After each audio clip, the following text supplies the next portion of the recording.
আসসালামু আলাইকুম। আমি জানে আলম একটি কবিতা পাঠ করছি। কবিতাটির বিষয়টা হলো একটি অস্থির সময় আমরা পার করেছি। সেই অস্থির সময়টা আমি এই কবিতায় ধারণ করতে সচেষ্ট হয়েছি। কবিতাটির নাম তবু আমি দাঁড়ালাম।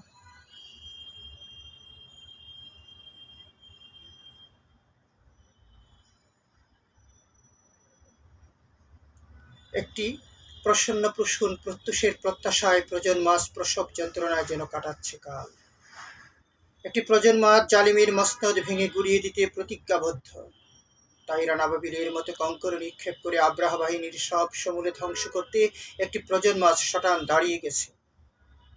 আমি তাদের পাশে দাঁড়ালাম। আমি দাঁড়ালাম নারকেল বাড়িয়ায় বাঁশের কেল্লায় মহান তিতুমির যেভাবে দাঁড়িয়েছিলেন ইংরেজদের বিরুদ্ধে। আমাকে দেখে নেবে বলে হুমকি দিয়েছে কর্তৃপক্ষ। আমার বিলে স্বাক্ষর করবে না বলে জানিয়েছে রাগান্বিত সভাপতি। আমার চাকরি খাবি বলে হুমকি দিয়েছে কমিটি। তবু আমি দাঁড়ালাম এই বিপন্ন ছাত্রদের পাশে। আমি শিক্ষক, বিবেককে হত্যা করে আমি কোনো জালিমের দাসত্বে নিয়োজিত হতে পারি না। নির্যাতিতের কান্না যে শোনে না সেই প্রকৃত বধির। মজলুমের আর্তচিৎকারকে উপেক্ষা করে যে নান্দনিক শিল্প নিয়ে মেতে আছে প্রকৃত অর্থে সেই কণিকা বৃত্তিতে নিয়োজিত।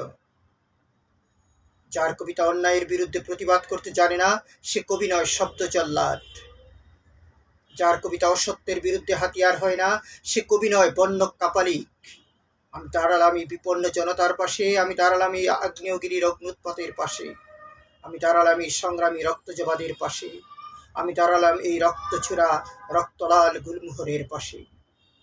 হয়তো উপসে কাটাবে রাত আমার শিশুপুত্র শিশুকন্যা, হয়তো আমার স্ত্রী বিমর্ষ হবে। তবু আমি বিবেককে হত্যা করে কোনো জালিমের মসনদের খুঁটি হতে পারি না। ধন্যবাদ।